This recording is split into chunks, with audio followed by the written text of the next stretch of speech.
what's up?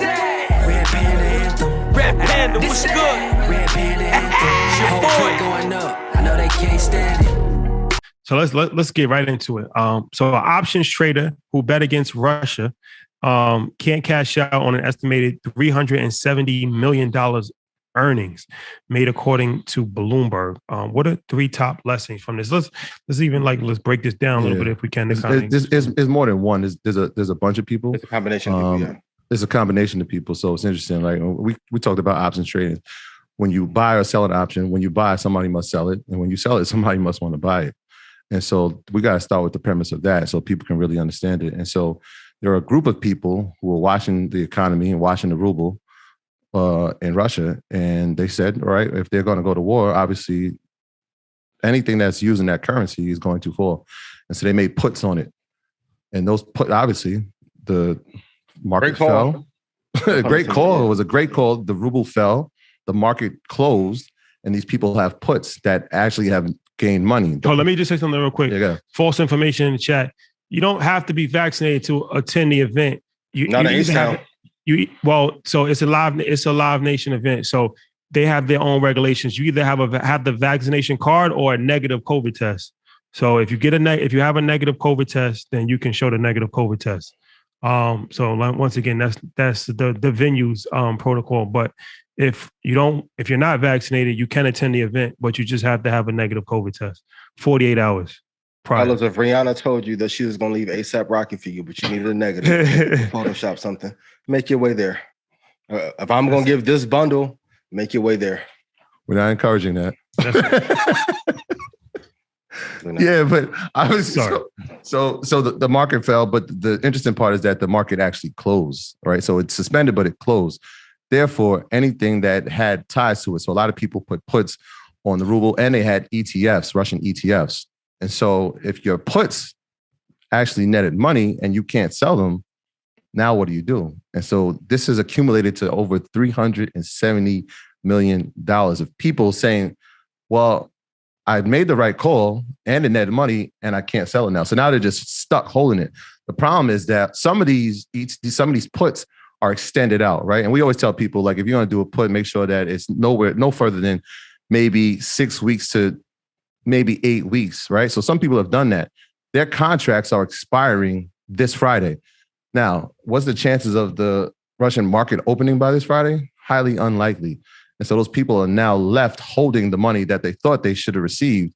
And so that's like a whole legal thing now. Even worse. Yeah. When they finally open, it's going to limit up like crazy. So, right. I know this is probably where most people think, given that it's options, I'm going to come in and rant and scream, but I feel sorry for these traders. It's a dirty game. I'm going to be honest. Like, this is why I tell you, if you've ever seen The Big Short, there was a part in the movie when they was telling Steve Carell's character, you have to sell. Because if you actually short to zero and the company is insolvent or the asset is insolvent, guess what? You won't get any money. Mm-mm. Number two, you have to follow what the whales are doing.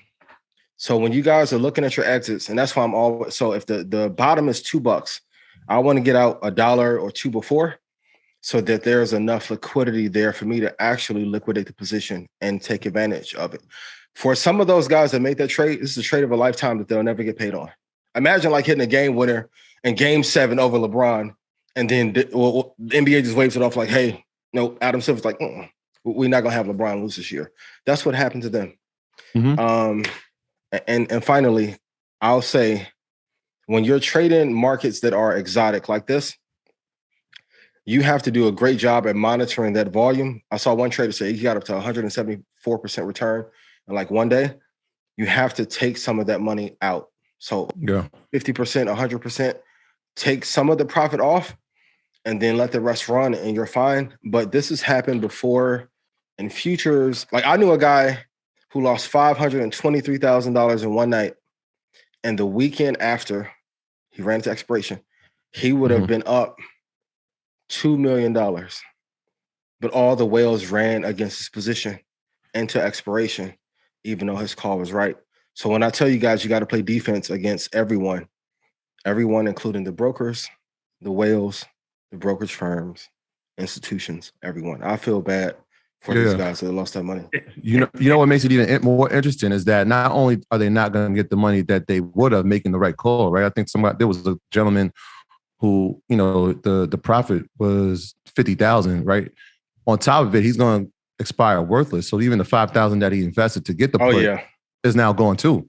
Yeah. Right. So on top of them thinking that they were gaining money, they're actually going to lose that and what they invested. So it is a dirty game. It happened to me. It happened to you too. Yeah. GameStop. So I remember that. Yeah. Last year we put a put on GameStop. I forgot the details of it, but we put a put on GameStop when GameStop was running. And when GameStop started to go down, it was up like 1,000%, like 800%, something like that. Some crazy number. And put like 5,000 in, and the 5,000 was like 50,000, it was 35,000 within an hour. Like and I tried to sell. Yeah, same day. Within an hour. It was heated. We was in that group text. Oh, I remember. We was in the Uber, like trying. I'm like, yo, I need Wi-Fi. No, I tried to sell it, and it wouldn't sell, and I ended up losing money on that.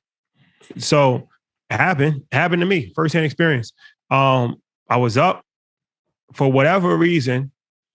Not enough liquidity in the market. Nobody wanted to buy it. Blame it on the platform. Yeah. I don't know what happened. I'm still not really sure what happened, but I wasn't able to sell it. None of us was able to sell it. And ended up losing money on it. Yeah. Yeah. I think this one is I mean, it's similar in the sense, but like their market is completely closed. So there's no chance, right? Like their market, I mean, who knows when that market is going to open back up? It opened up after all those damn positions are cleared out. And I said this on Rams and Gems, like, shout out to Matt Keon, I appreciate you. Like, I used to have friends in Atlanta that used to do mortgages, and that once they got past 7 closed deals, they would get a crazy bonus. They'll get to deal number 6, and all of a sudden, the pipeline will freeze until the next calendar month.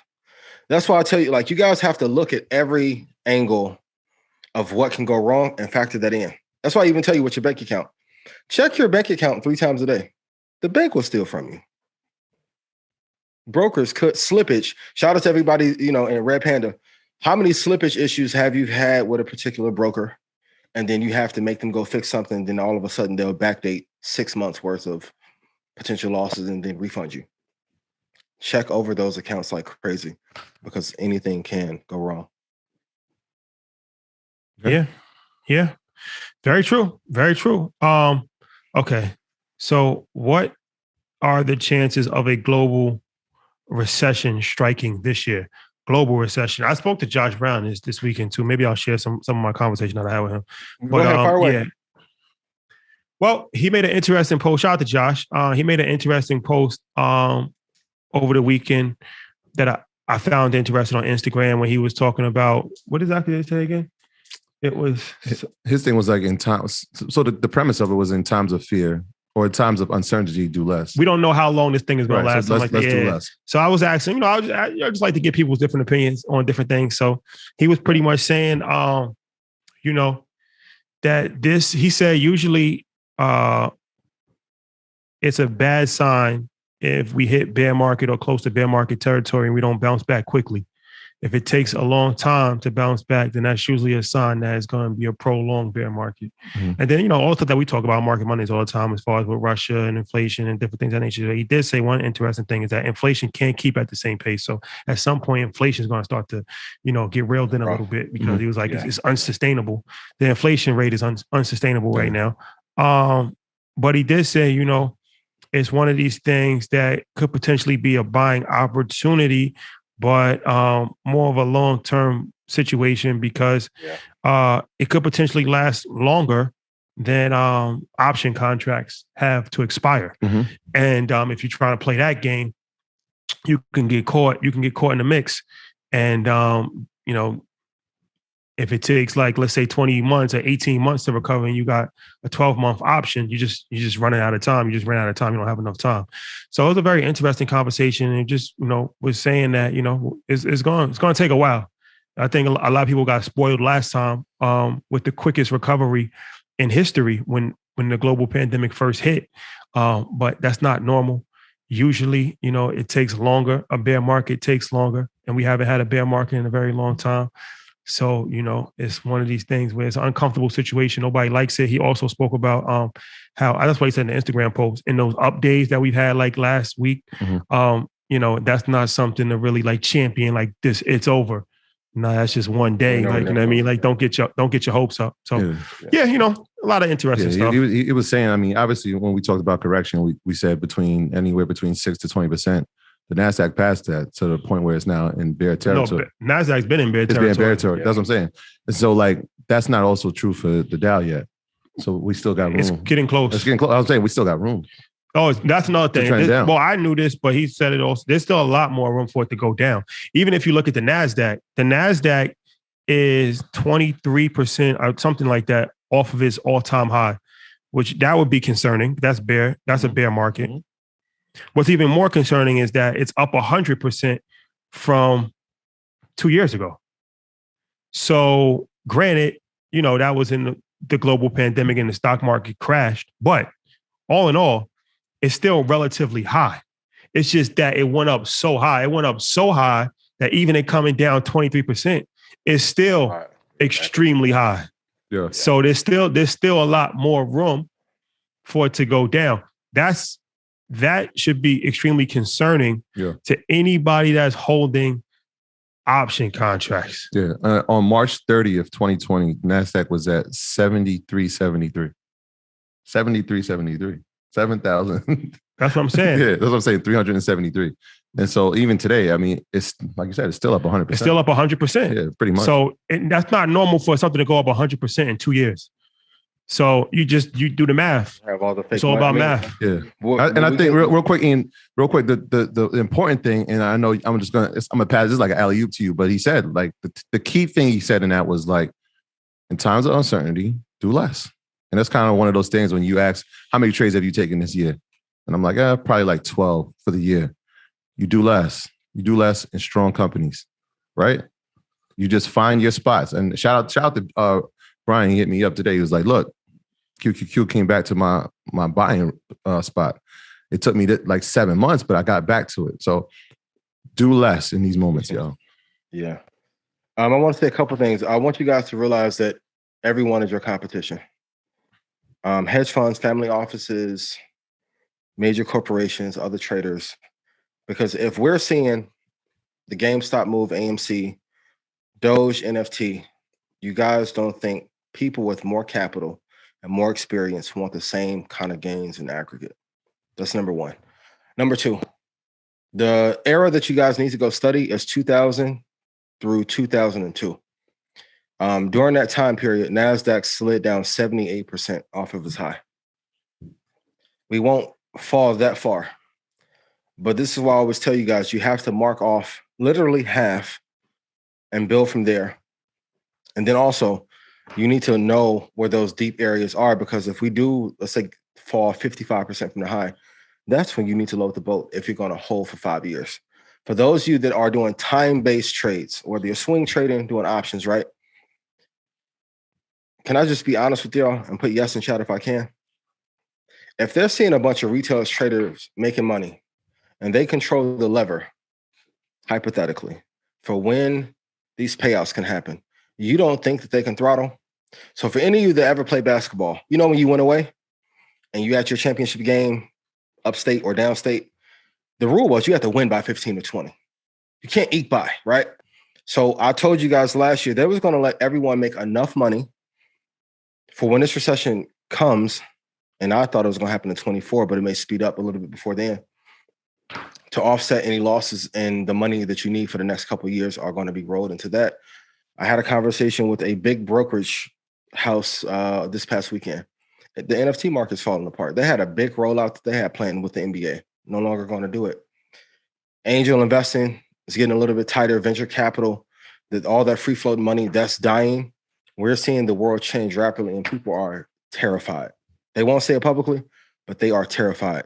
This is where that patience to buy quality is going to matter more than ever. Now, here's the great thing. If you know how to trade to the downside, you should be making more money than ever. For those of you that are being disciplined in your options, and shout out to those of you in Red Panda, you've been shorting the futures market. Man, it's been some of the greatest trades that you can get, but they have to offset the losses that you have in your long-term account.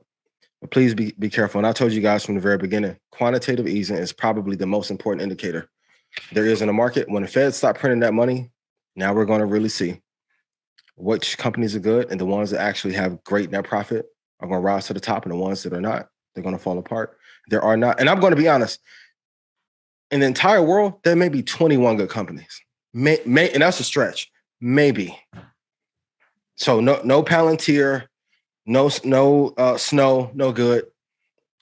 Zoom, decent company, but too big. Peloton, like the new executives there, but some of these valuations ran up so high, and we got high off our own supply for a bit, and we saw what happened with Kathy. Like, look at Alibaba. Alibaba is close to coming to its all-time low. Yeah, what we got down in the 90s today, 80s. Careful.